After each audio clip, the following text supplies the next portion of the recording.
On the morning of October 4th, 1961, Andrea Russo hurried down the hallway of her home in Fresno, California. She rounded the corner into her 8-year-old son Tommy's room, and there was Tommy on the floor surrounded by toys. As Andrea expected, her son had not gotten dressed for school yet. Andrea couldn't help but smile, but at the same time they were running late and there was no time to play right now. So she grabbed some clothes from his dresser and then dropped down onto the floor next to him.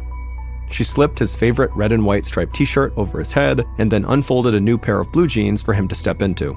Then she handed him some sneakers and said, "Put those on." Andrea jumped to her feet and ran back to the kitchen. There, she grabbed 2 slices of bread and stuck them in the toaster, and when the toast popped back up, Andrea put the slices on a plate and sprinkled them with cinnamon and sugar, her son's favorite breakfast. With her son's breakfast in one hand, Andrea grabbed Tommy and led him out to the car, his shoes still untied. She helped her son climb into the back seat and then handed him his toast. As Andrea drove her son to school, she passed by huge fields of lush farmland where tomatoes, barley, and almonds were growing. She saw a small helicopter hovering over one farm, raining clear liquid down onto the crops below. Andrea knew the plane must be spraying the field with pesticides. For her, this was a familiar scene. Fresno was an agricultural town.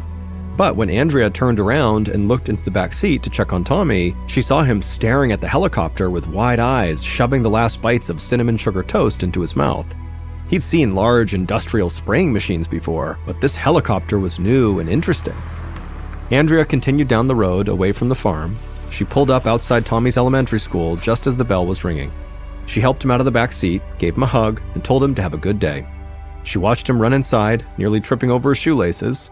Then Andrea got back in her car and headed home.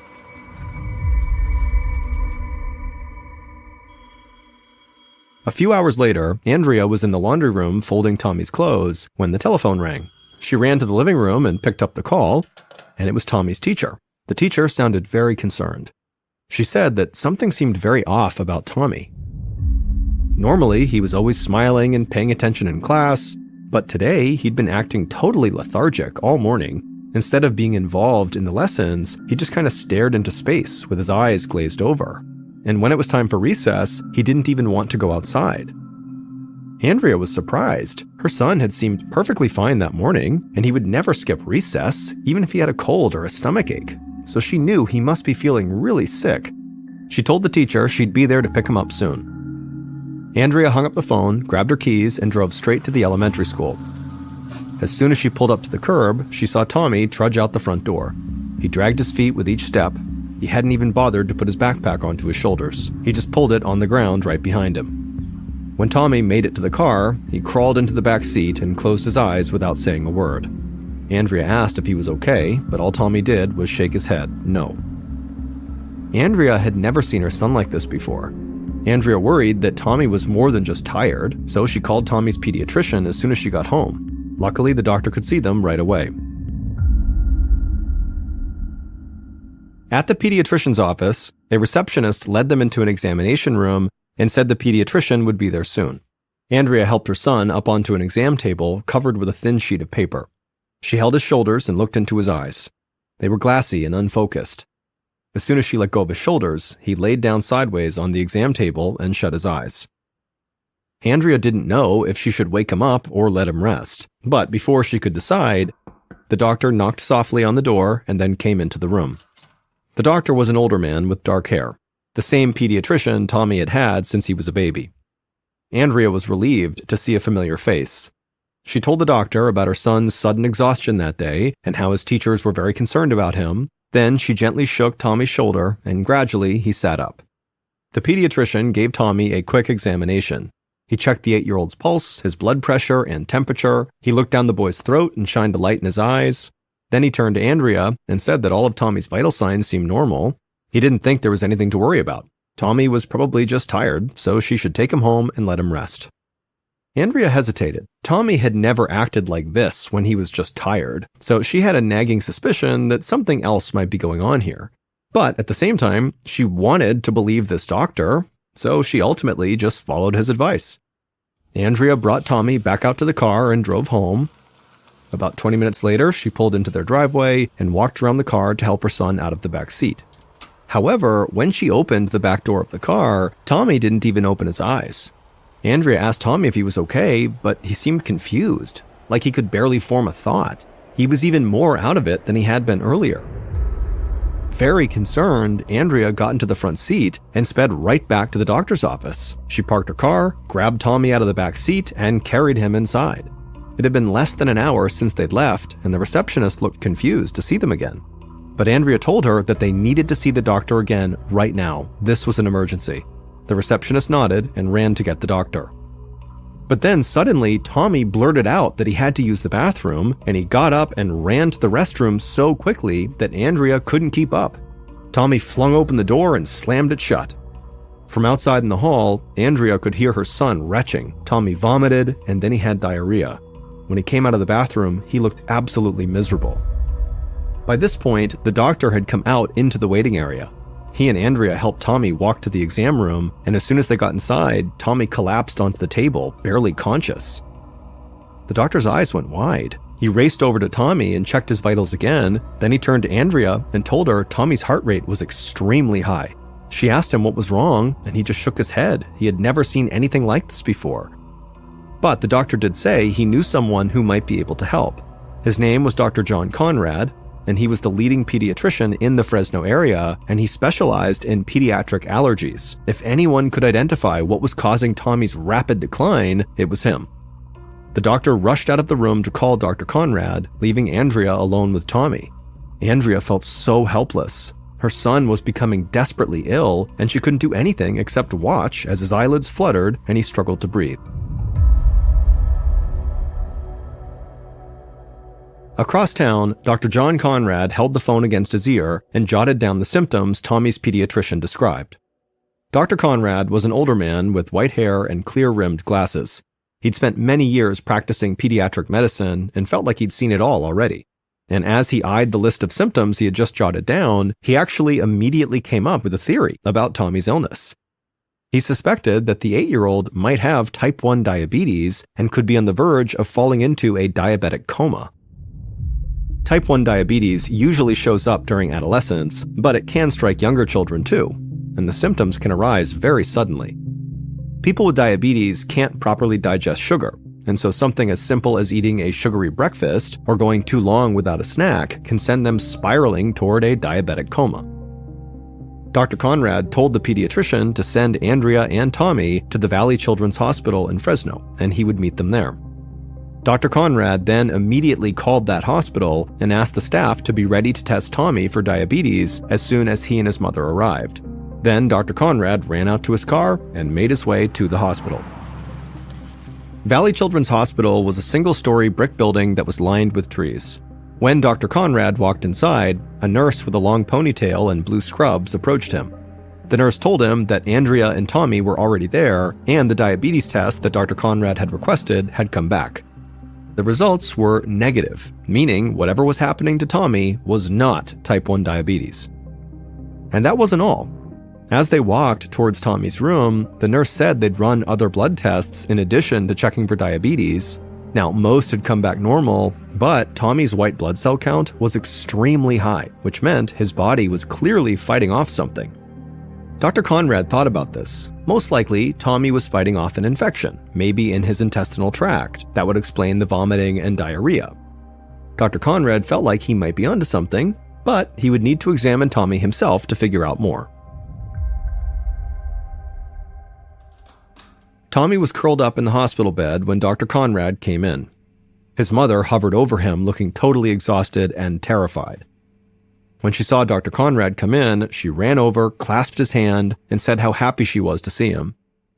The doctor could feel the young mother's fear in her handshake, and it made him even more determined to get to the bottom of Tommy's illness as quickly as possible. Tommy almost looked like he was sleeping, except that his hands and feet were twitching. Dr. Conrad checked his pulse, and Tommy's heart was still racing. The doctor asked Tommy how he was feeling, but Tommy seemed too confused to even speak. In fact, he could barely even open his eyes. And when he did, Dr. Conrad saw that Tommy's pupils had constricted into 2 tiny black dots. The doctor wasn't sure what to make of the muscle twitches and the constricted pupils, but he still thought that Tommy might have an intestinal infection, so he wanted to examine the 8-year-old's abdomen. Dr. Conrad moved the blankets out of the way and very lightly pressed on the boy's belly, and immediately Tommy screamed in agony.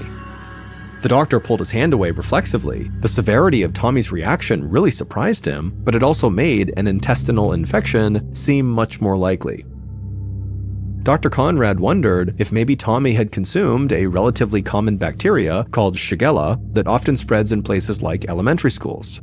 Thinking this could be the answer, Dr. Conrad asked hospital staff to run a test for Shigella because as soon as they got confirmation that that was what it was, they could begin treating Tommy. But 2 hours later, Dr. Conrad sat in the hallway outside of Tommy's room and read over the test results. Tommy had tested negative for Shigella infection. Dr. Conrad shook his head as he reviewed Tommy's symptoms. The boy was pale and feverish with extremely small pupils, his heart rate was abnormally high, his muscles were twitching, and his white blood cell count was elevated. The boy was experiencing confusion and extreme stomach pain. He seemed to be floating in and out of consciousness. Dr. Conrad put all these details together, and then he had a deeply unsettling thought. What if this boy has been poisoned? Dr. Conrad took a deep breath. Tommy's symptoms actually reminded him of a patient he'd once treated, a farmer who'd come down with sudden exhaustion, muscle twitches, and vomiting. That sounded a lot like what Tommy was going through. It turned out the farmer had been poisoned by the organic phosphates in the pesticides he applied to his crops. He had accidentally inhaled some of the chemicals in the process. Dr. Conrad wondered if maybe something similar could have happened to Tommy. Fresno was, after all, an agricultural community, so it was possible that the 8-year-old could have, in theory, inhaled pesticide by accident. Even a tiny amount would be enough to cause extreme symptoms within just a few hours. Dr. Conrad realized that he needed to act fast. Organic phosphates were powerful poisons. If he didn't give Tommy an antidote quickly, this little boy could die. 5 minutes later, Dr. Conrad rushed back into Tommy's room carrying a syringe that contained a medicine called atropine. The doctor carefully injected this drug into Tommy's arm as the boy lay completely still, except for the twitching in his hands and feet. It was the same medication that Dr. Conrad had used with that farmer, and he prayed this would work for Tommy too. While they monitored the boy's condition, Dr. Conrad asked hospital staff to run a blood test for organic phosphate poisoning. A few hours later, around 8:30 p.m., the results of that test came back. Dr. Conrad's hunch was correct. Tommy was suffering from organic phosphate poisoning. The doctor broke the news to Tommy's mother. He was still wondering where exactly the poison had come from, so he asked Andrea if she'd taken her son around any of the local farms recently. Andrea thought for a moment. She said she always drove by some fields while taking Tommy to school. That very morning, they'd passed a helicopter that was spraying a farm with pesticides, but she and Tommy had been inside the car with all the windows up. She told Dr. Conrad that she didn't understand how that could have made Tommy so sick. The doctor wasn't sure either. Whatever had happened, it seemed like a freak accident. Pesticide poisonings were actually very rare. What mattered was that Dr. Conrad had acted quickly and the atropine worked perfectly. By 10 p.m., Tommy was sitting up in his hospital bed. His color had come back, his muscles had stopped twitching, he was able to have a full conversation with the doctor. Tommy said his stomach pain was gone too, but he still felt really tired.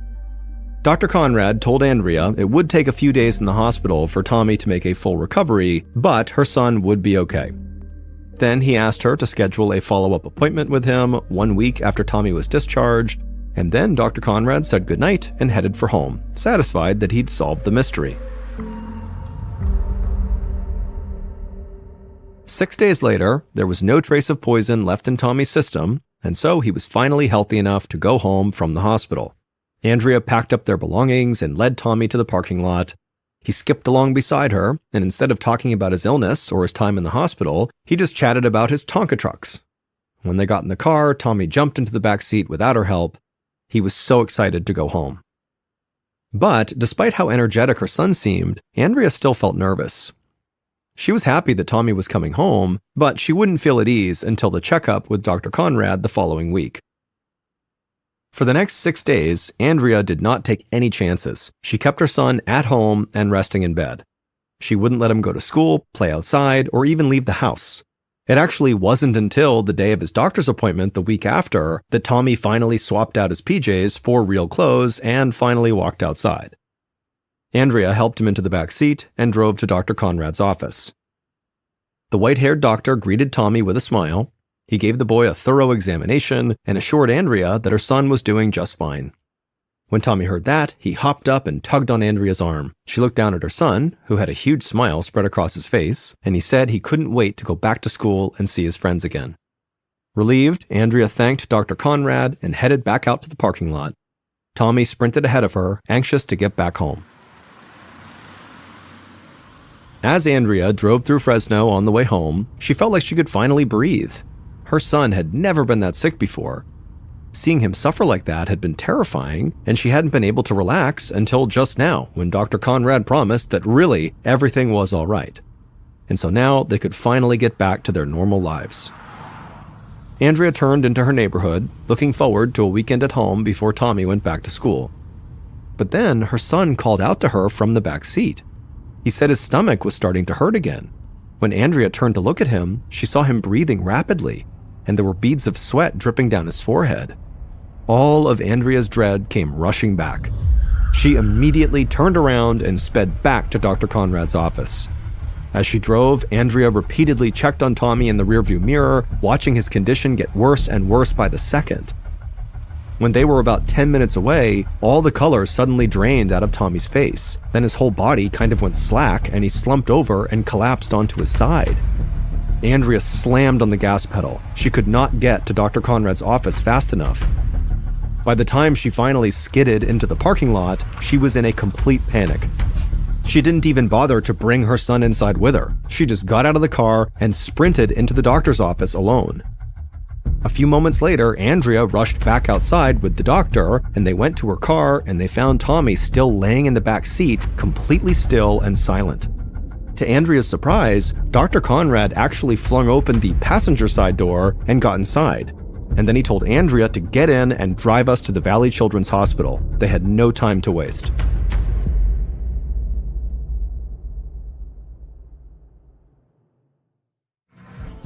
"20 minutes later, Andrea carried her semi-conscious son through the sliding doors of the hospital emergency room.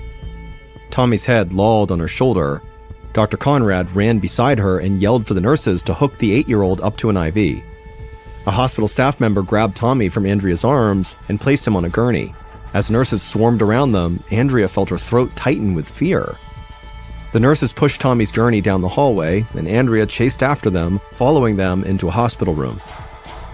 Suddenly, she heard her son screaming, his face contorted in pain as the nurses worked to connect an IV.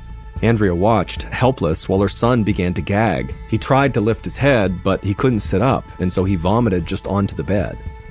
Then, Tommy stopped moving altogether as tears filled his eyes. Andrea didn't understand how or why this was happening again. All she knew was that Tommy's symptoms were even worse than the first time. Andrea was terrified, but she had never been more thankful for Dr. Conrad. He told hospital staff to make sure they administer more atropine.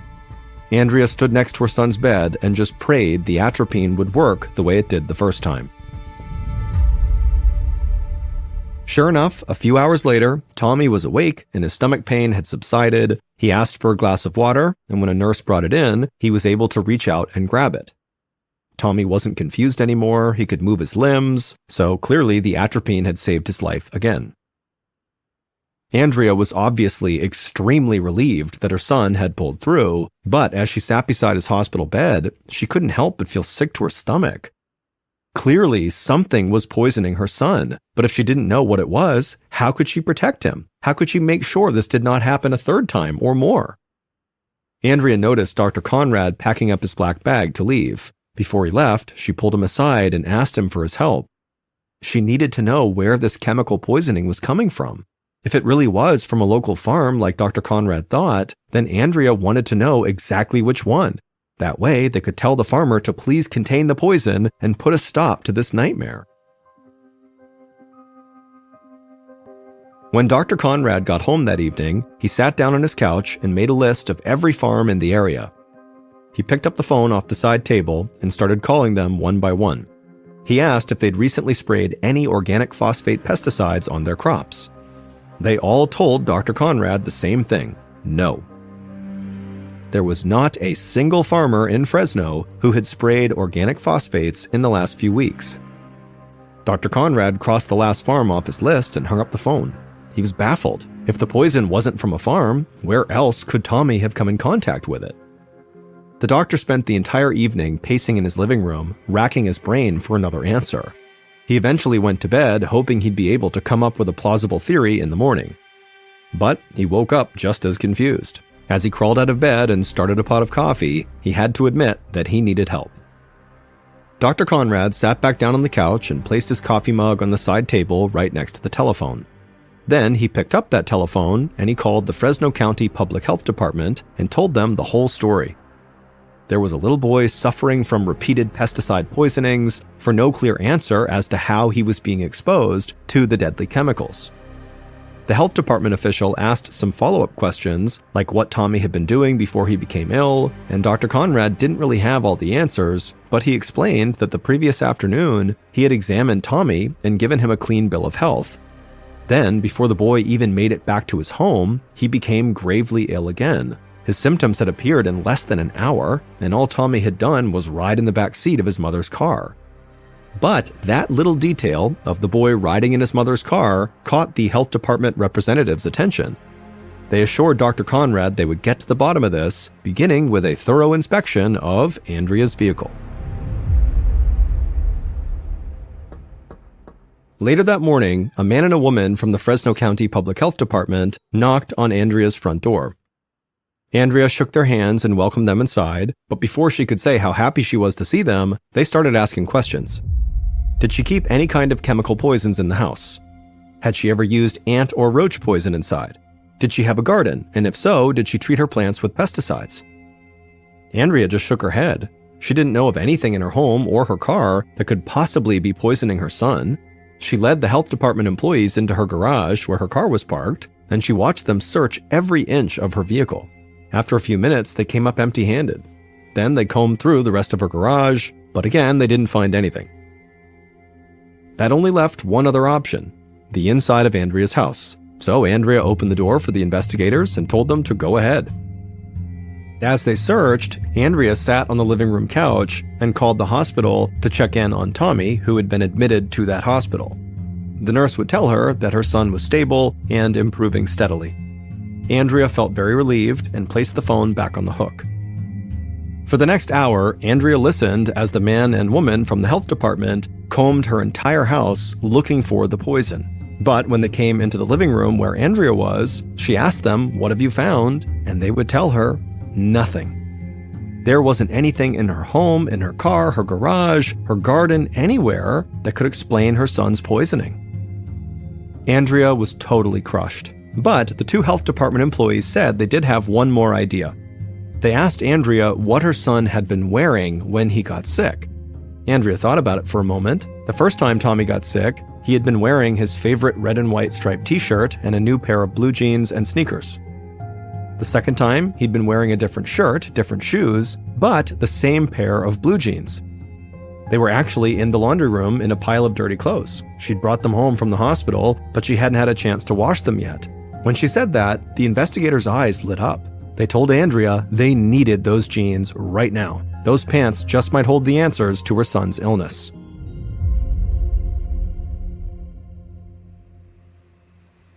Later that afternoon, Dr. Conrad stood in a white-walled lab at the Fresno County Health Department laboratory wearing gloves and a face mask. Next to him, the health department investigators who had just searched Andrea's home gazed into a rectangular glass tank full of hundreds of buzzing mosquitoes. Dr. Conrad held Tommy's blue jeans in his gloved hand. When the investigators gave him the okay, he lifted the lid on the tank and quickly put the jeans inside and then shut the lid before any mosquitoes could escape. 15 minutes later, the buzzing had stopped. The lab was silent. Dr. Conrad looked over and saw the two investigators grinning. That's when he realized this was the breakthrough they needed. every single mosquito inside of that glass tank was now dead. And Tommy's pants had killed them. It would turn out Tommy's own genes were the things that were poisoning him. They were loaded with toxic organophosphates. Now, Dr. Conrad had new questions. Where had these genes come from, and how did they become laced with pesticide? He used the health department laboratory's phone to call Andrea and explain the results of the experiment. He could tell by her voice that she was both very surprised and also very relieved, and luckily she was actually able to explain the genes. She said she'd bought those jeans about a month earlier in September. A trucking company was having a salvage sale for damaged goods and happened to have some nice jeans in Tommy's size. The pants were so cheap that Andrea actually bought 5 pairs of them, although Tommy had only worn 1 pair so far.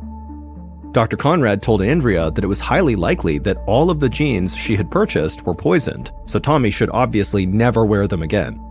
That's when Andrea pointed out that she actually did not buy every pair of jeans at the salvage sale. She said there had still been an entire stack of them after she had left with her 5 pairs. Dr. Conrad suddenly felt his heart start to race. The story wasn't over. There were more poisoned jeans out there right now, and so more children might get sick. Dr. Conrad hung up the phone and rushed back over to the investigators so they could try to figure out what to do next. Over the following weeks, Dr. Conrad and the Fresno County Public Health Department learned that the poisoned jeans had been shipped 8 months earlier, in early 1961. They were put in a truck alongside various chemicals, including a highly toxic organic phosphate pesticide called Phosdrin. During a trip from Fresno to Los Angeles, a container of Phosdrin had broken open, and over a gallon of the poison spilled onto a stack of jeans. Enough poison to kill 9,000 kids. When the truck finally got to Los Angeles, an employee brought the jeans to a store where they were supposed to be sold. But the manager of that store had noticed the pants were covered in oily-looking stains, so they sent them back to Fresno. The poisoned jeans were stored in a warehouse for the next 8 months until it was time for the trucking company's annual salvage sale. By then, the stains on the jeans had faded enough that customers didn't notice them. When Dr. Conrad and the health department contacted this trucking company, it was too late. The remaining pairs of the poisoned jeans had all been sold. The health department immediately went out and alerted the public to this crisis. And soon they received 11 more pairs of jeans that had all been bought at the salvage sale.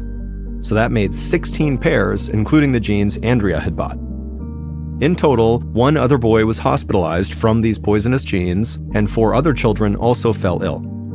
But luckily, like Tommy, all the children who were affected by these poisonous jeans made full recoveries. 1 month later, California lawmakers introduced a bill to ban the shipment of dangerous chemicals alongside food or clothing. Tighter legal restrictions and higher industry standards have since made accidents like the one that poisoned Tommy much less common.